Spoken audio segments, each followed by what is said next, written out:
Greetings and welcome to the next installment of the recap of my missions trip to Sweden in August 2015.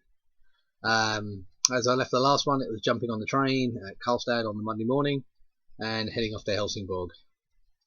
I looked at the train timetables from the tickets I purchased and noticed I had to change trains, and there was 3 minutes between me arriving into the station on the change and jumping on the next train. Not knowing the platforms, not knowing where the trains are or the layout of the stations or anything, the only thing I had to go by was train number. Each individual train in Sweden has its own train number, which made things a bit easier. So I got coming up to the train station where I had to make a change, chuck my bag on, get ready to jump out the door as soon as it was there and make a run up the stairs trying to find a information desk or information signs. So jumped out the train, noticed there was a train on the platform opposite, and thought, why not have a look at it? And it was the one I needed, so I jumped straight onto that train with a minute to spare and went from there. And we were just outside Helsingborg, and the train decided to stop for some reason. So, I started having a laugh with the three other people that were sitting at the desk of four that I was on.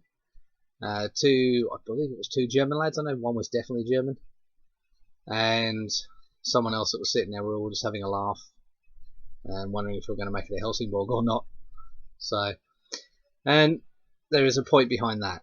I'll come back to that later. So I arrived in Helsingborg. I went and purchased bite to eat and drink. Found out where my hostel was and took a walk.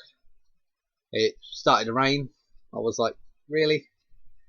So it only was like 5 minutes, so I wasn't that wet. So got to the hostel, put my stuff down, and went from there. Again, this Helsingborg was really supposed to be 2 days of rest for me, because it was bang in the middle of the 2 weeks, and I was supposed to go, just have some rest, pray, meditate, and read, and just generally enjoy the 2 days. But I didn't feel that was right.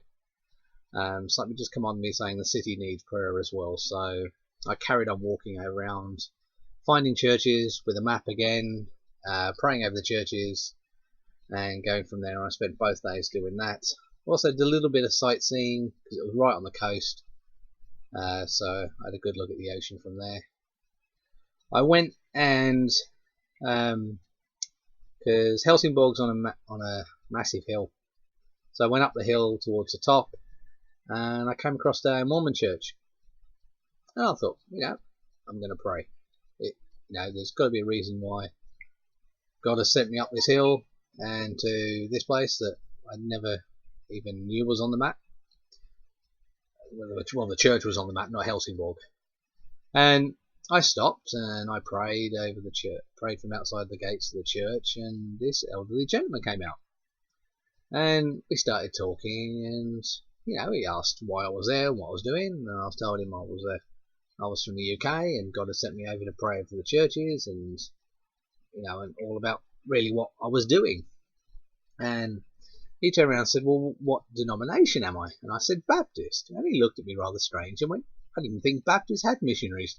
So I chuckled and said, "Yeah, we do, but maybe not enough." And I said that half jokingly, half serious, because I thought, we all need to answer God's call, and maybe some of us are guilty of not answering that to the full extent. Some of us maybe not are encouraged by the churches to answer those callings, or whatever. There's various amounts of reasons, but we need to be aware of this, and churches need to be aware of this, and church leaders need to be aware that there are people inside the church, regardless of who it is, God will use to build His kingdom. So we need to do that.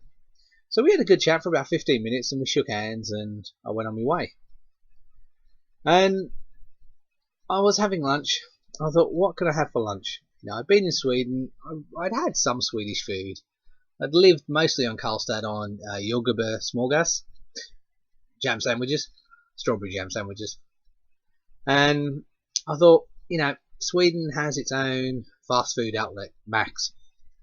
And I thought, there's one couple of corners around from the hostel, so I went and had my first Max burger and fries and a Coke. It wasn't the best burger I'd had, but it did the job. So from there, I spent both days walking and praying, did a bit of sightseeing, and with it being on the coast, I spent lunch on the second day right on the edge, just looking over the ocean. And I noticed in the distance that I could see all these houses and the land. And I thought, that's a bit close. The ferries are going between here and there. I wonder what it is. And now I'm not great at geography, and I had a look and found out it was Denmark. So I thought, I can see what appears to be a church spire. So again, I just sat on the edge, sat on the coast of Sweden, and I prayed over what I could see and the people there. And the second day, as I was in the hostel, I went down for breakfast and I heard this voice. It said hello, and I was like, nobody here knows me. And I turned around and it was the two German lads that were on the train. And we had a laugh and a chat and, asked them how they were doing. And it's from there, it was just really weird that we travelled on the same train from Karlstad, changed trains, had a chat on the train, and then were staying in the same hostel. And I had to crack a joke and said, are you going to, Jönköping next? And they said no. So we went from there, and they asked what I was doing as well, so I just briefly explained why I was in Sweden. And sorry, I'm just looking at my notes to make sure I get everything here. I was due to leave Helsingborg very early Thursday morning, I think it was, which meant I had to get something like a 6:30 train out of Helsingborg to get to Jönköping. So I left the hostel about 1 o'clock in the morning, packed my bag, walked out the door, and I walked through the city centre, and it was quiet. It wasn't as I expected it to be. It was really, really quiet. It was midweek, so it wouldn't have been full of people going out and getting drunk and having fun and partying and going to the pub as you'd see here in the UK. And I got to the bus station, which is also the ferry station and the train station as well. It's all one massive building, just split into different areas. And I sat there on the main concourse under the shelter, just keeping warm. And I noticed that on the public seating around this concourse area, there were several homeless people. And I was like, it's a good place to keep warm. But what really concerned me was, as I was sitting there for the next 3.5, 4 hours, the security guards were coming around on regular patrols, which didn't really bother me. They were keeping the place safe and everything like that, and making sure that nothing was getting broken into. And they were rough handling some of the homeless people as they were sleeping. And it was really, really shocking to see that they were waking them up. Yeah, I can understand waking them up, but I didn't really feel comfortable with what they were doing. They literally tipped one person off the seating onto the floor, and it was the first real time I'd not seen any sort of great hospitality towards anybody, and it was kind of upsetting that I sat there and I thought, I can't get involved. These are two big security guards. They're doing their job.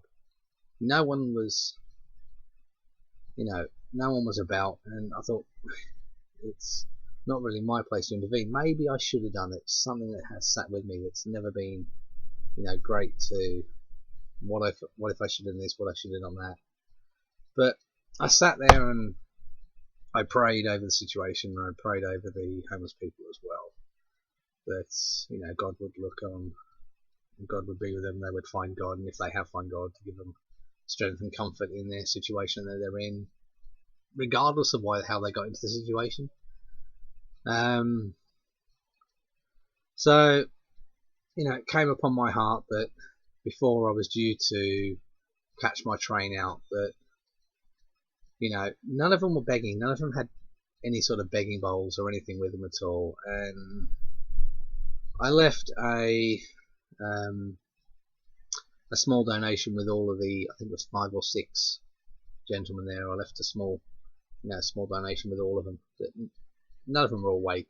I just left it by them, hoping they would find it when they woke up, and that would sit with them for a while and possibly help them in their situation.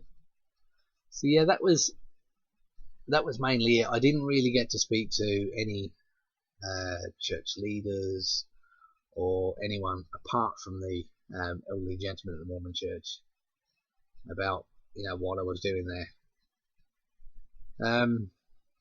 So yeah, 6:30 in the morning, I jumped on the train, and I was very, very tired, and I headed up to Jönköping. And that concludes the 2.5 days in Helsingborg. Yeah, as I say, I don't know, what impact my mission around Sweden had so far to the churches, the people, or anything else. I just left it all in God's hands and thought, God sent me here, God's told me to do this, I'll leave it up to Him, and we'll go from there. So in the next one, I shall be covering my 2 days, I think, maybe 3. I'll have to relook at my notes in Jönköping, and the journey through that. I hope you've all enjoyed it. Any questions, any comments, please leave them below. All there. Please hit the subscribe button so you can get regular updates to what I'm posting on my YouTube channel. I'm open to any comments, any constructive criticism. So I look forward to posting the next one next week, and may God bless you all.